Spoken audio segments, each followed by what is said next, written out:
Hi and welcome to my very quick basics of colour. So when you're getting into art and drawing, it's sometimes a good idea just to get some of the terms at least that you might want to be looking at when you're looking at colour. And this allows you to bring in the foregrounds and the backgrounds and highlight certain areas of your picture. So I hope this quick video gives you some good pointers and gives you a good idea and you find it helpful.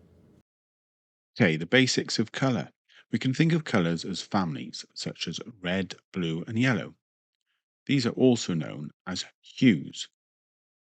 Inside a hue, you will get a variation. For example, you may get a greeny yellow or a bluey green.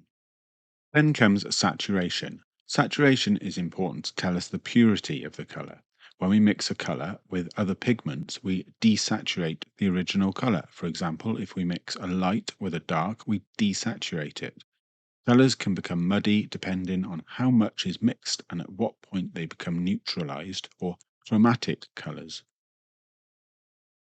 In most cases, you won't want to mix many highly saturated colours together. You can use neutral colours to create a balance. Then there's also contrast. So contrasting colours are opposite colours and they can be complementary to each other. They can help to lift foreground in the drawing and can draw attention to certain areas. For example, you can see the light and the dark contrasts in my tiger drawing. Then we have our harmonious colours like orange and red or pink and red next to each other, and they create a calm feel and help to subtly blend areas together. So let's recap on our basics of colour.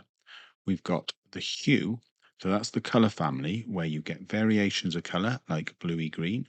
You've got the saturation, so that's the purity of the colour when it's mixed with other colours. Saturated is stronger and desaturated is weaker. You've then got contrast, which are opposite colours that can be complementary to each other and they can help lift the foreground. And then you have harmonious colours that have a calming effect and help to subtly blend areas together.